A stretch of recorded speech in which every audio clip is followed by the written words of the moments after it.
അസ്സലാമു അലൈക്കും വറഹ്മത്തുള്ളാഹി. അൽഹംദുലില്ലാഹി റബ്ബിൽ ആലമീൻ. വസ്സലാത്തു വസ്സലാമു അലാ അശ്റഫിൽ മുർസലീൻ വഅലാ ആലിഹി വസഹ്ബിഹി വസല്ലം.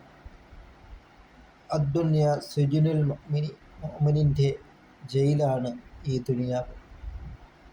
അതിനാൽ മുഅ്മിനിന് പല കടമ്പകളുമുണ്ട്. ചില കാര്യങ്ങളിൽ നിന്നെല്ലാം വിട്ടുനിന്നെങ്കിൽ മാത്രമേ അവന് സ്വർഗം ലഭിക്കുകയുള്ളൂ. വ്യഭിചാരത്തിൽ നിന്നും അതുപോലെ തന്നെ മറ്റു മോശമായ സംസാരത്തിൽ നിന്നും ഗീബത്തും നമീമത്തും പറയുന്നതായ ഒരു സദസ്സിൽ അത് കേൾക്കുകയും അതിൽ പറയുകയോ ചെയ്തു കഴിഞ്ഞാൽ അവൻ കുറ്റക്കാരനായി പോകുന്നതാണ്. അതിനാൽ എല്ലാ തെറ്റുകുറ്റങ്ങളിൽ നിന്നും മാറി നിന്നെങ്കിൽ മാത്രമേ നാം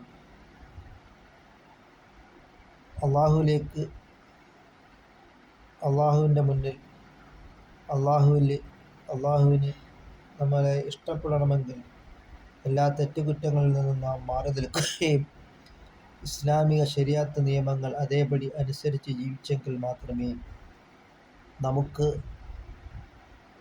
അള്ളാഹുവിൻ്റെ മുന്നിൽ രക്ഷപ്പെടുവാൻ കഴിയുകയുള്ളൂ. അത് നാം മനസ്സിലാക്കിക്കൊണ്ട് അദ്ദുന്യ ജീഫത്തുൻ വ താലിബുഹ കിലാബ്, ഈ ദുനിയാവ് ശവമാണ്, ഈ ദുനിയാവിനെ തേടുന്നത് പട്ടികളാണ് എന്നാണ് റസൂൽ കരീം സല്ലല്ലാഹു അലൈഹി വസല്ലം തങ്ങൾ പറഞ്ഞിട്ടുണ്ട്. അതുകൊണ്ട് നാം ഇത്തഖുല്ലാഹ്, അള്ളാഹുവിന് നാം തഖ്വ ചെയ്ത് നാം ജീവിക്കുവാനും എല്ലാ തെറ്റുകുറ്റങ്ങളിൽ നിന്നും നാം വിട്ടുനിൽക്കുകയും സയ്യിദുനാ റസൂൽ കരീം സല്ലല്ലാഹു അലൈഹി വസല്ലം തങ്ങൾ പഠിപ്പിച്ചതായ രൂപത്തിൽ നാം ജീവിക്കുവാനും നാം ശ്രമിക്കുക.